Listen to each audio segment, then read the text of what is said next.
There's some great made in Saskatchewan theatre being showcased in Regina this week. One of them, a play called Dry, which is a tense and funny look into growth and grief in modern adolescence.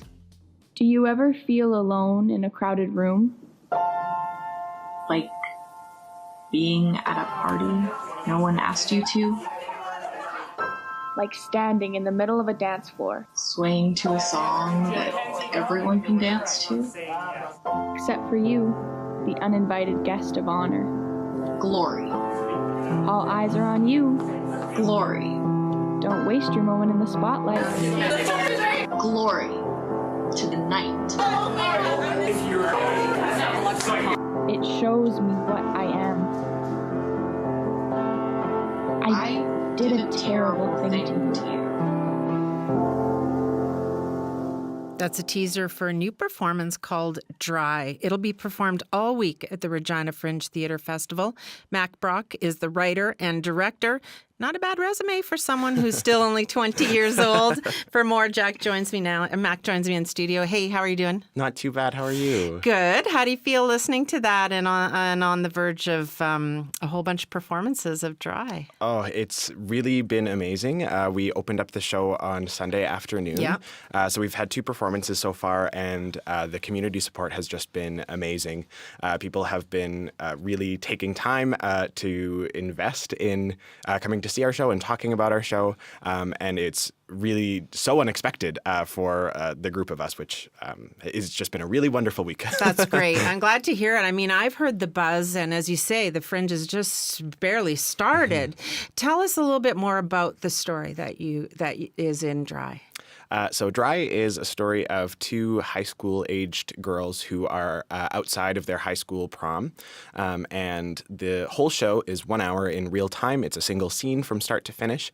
And it's about the 2 of them navigating a tragedy that's happened at their school earlier. And so the 2 characters, one is your typical social recluse who has kind of found herself the center of the controversy and the center of all the rumors.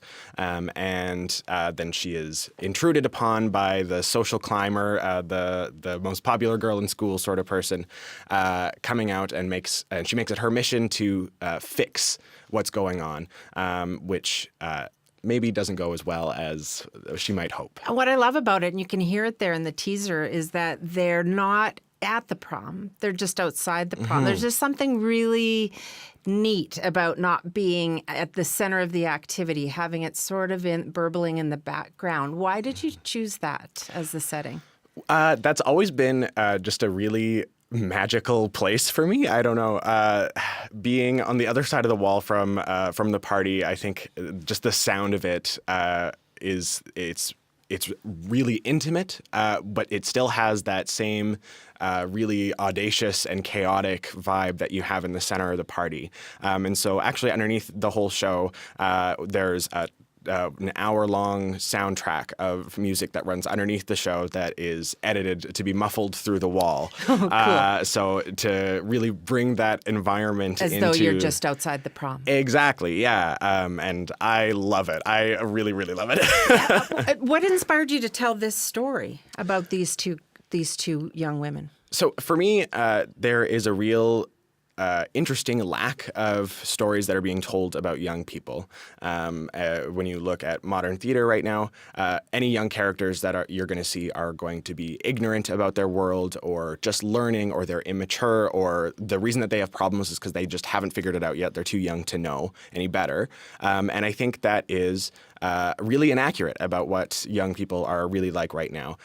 With the whole advent of social media, there's a new pressure that is being put on young people and teenagers that is unlike anything that we've had in the past. That there's such an intense pressure to put your best foot forward because everything that you do, say, think is all being watched by your peers and judged, and you're constantly fighting to keep yourself in the right.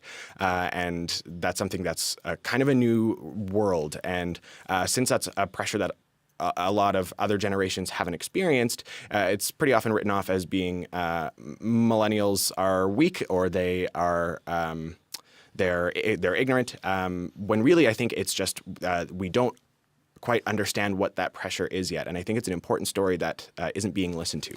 Yeah, many times as someone who grew up in the 70s and 80s, I've been glad that there's no social media record of my adolescence, but there is of most adolescents today. A very detailed record, yeah. What is that pressure like?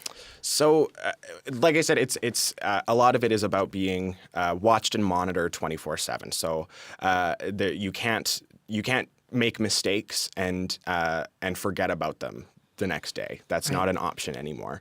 And so what that means is for this entire group of people who are the next generation of people who are going to be leading the world and making everything that comes in the next few decades, they have this intense pressure to craft an identity that may not be their own. It may not be honest, but it is the one that is going to be taken in the best, or that is going to be appreciated the most. And it creates this whole generational identity crisis that it's so dangerous and it's toxic. Yeah, and how do you? I mean, you see, I'm thinking of the perfect Instagram photo of that, right? How do you not want to sort of showcase your life in the best possible way? But then, how do you not want to be true to who you are? Like, how does one sort of navigate what they show everyone else?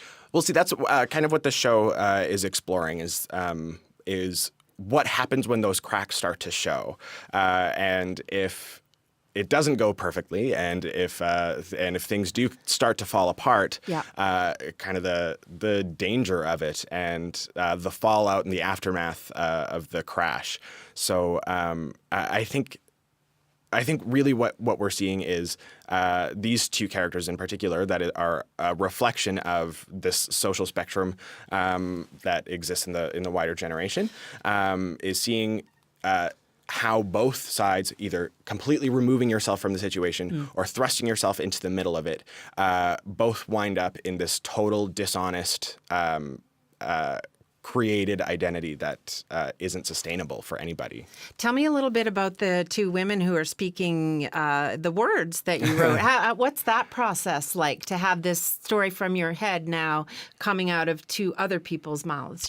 Well, the cast is Katie Abramovic and Alex Davidson. They are Alex is 18 and Katie just turned 19 over the weekend.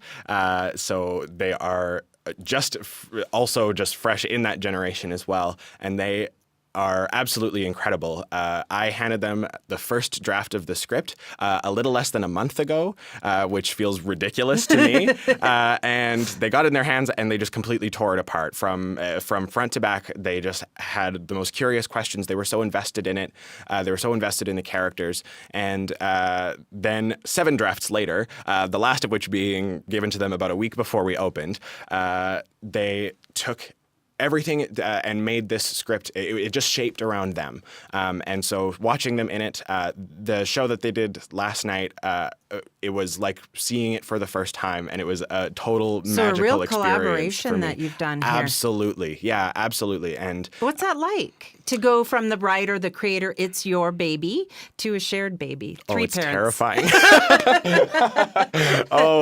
It was the worst for a little bit. Because it's hard to have your stuff taken apart and put back together, right? But I had the most trusted hands in that I could possibly have asked for, and I thought I worked hard, and then I saw what they brought into it, and just simply the difficulty of the fact that they are on stage from start to finish for 60 minutes. There's no scene changes. There's nothing else. It's just the two of them from the moment lights come up to the moment lights come down. It is incredible what they're doing, how difficult it is, how difficult I've made it for them. But they're just absolutely magic. And if for no other reason alone, just watching the Herculean feat that they're doing on stage is, I think, worth the cost of admission. What are you hoping that your audience takes away from this show?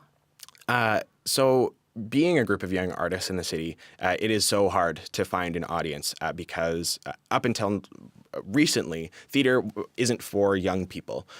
Theater it belongs quite often to a pretty elite upper class group of people, and that's who the stories are crafted for. Right. The stories are crafted for that group of people. So why would young people care about theater if the stories aren't about them? The stories that are about them are the new shows that are coming out on Netflix, new movies that are coming out. Those are the stories that are for them. So that's where people are going. Right. So for us, being able to have a show that is created by, about, and for young people, our hope is that people will understand that those stories are important too. So for that younger audience to come back to theater and to see that, oh, there are stories about us happening here, because theater really should be exciting for young people. It's intimate. It is raw. It is human beings having that connection. It's not staged, which is something that should be so exciting.